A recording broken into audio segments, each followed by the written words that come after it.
الحمد لله والصلاة والسلام على رسول الله اما بعد.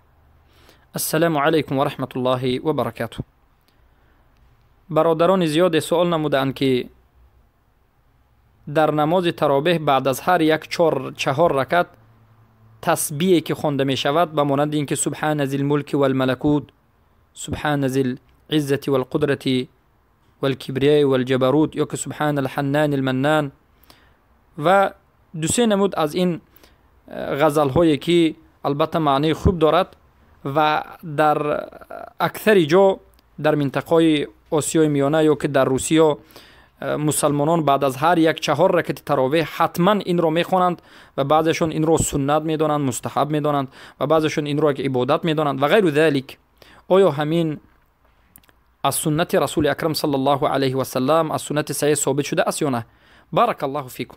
البته این عمل در زمان رسول اکرم صلی الله علیه و سلم وجود نداشت. رسول اکرم صلی الله علیه و سلم نماز تراویح خواندند، چه که در حدیث صحیح اومده است که رسول اکرم صلی الله علیه و سلم یک روز، 2 روز، 3 روز نماز میخوانند. البته در بین رکعت ها 2 رکعت یا که 4 رکعت دم میگرفتند، اما غزله وجود نداشت.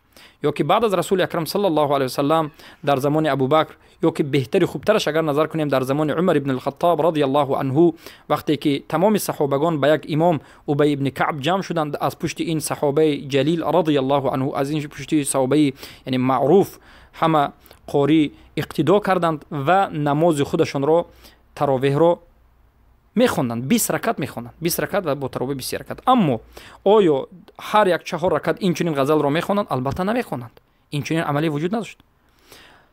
تراویح را چرا نماز تراویح میگن؟ برای آنکه تراویح من الترویحه، یعنی نماز دمگیری.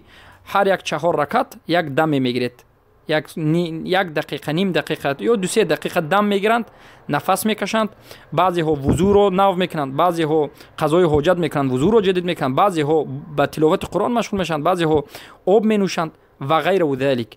اما همه یک جایه گوش کردن یک غزل مخصوصی، همیشه همه وقت بعد از 4 رکعت تراویح 1 نفر 2 نفر بلند خواندن، دیگر رو ایستادن و در بعضی حالت ها همه جمع شدن و یک جا گفتن با یک ندا گفتن، این همه بدعت است و در سنت رسول اکرم صلی الله علیه و سلم و خلفای راشدین وجود ندارد. رسول اکرم صلی الله علیه و سلم برادران و خواهران عزیزم به من و شما گفتند تمسکوا بسنتی و سنت الخلفاء الراشدین المهدیین.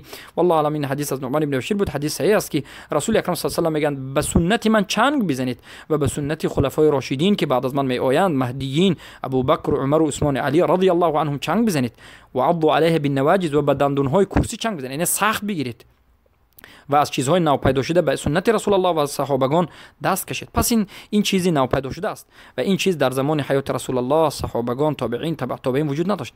بارک الله فیکم.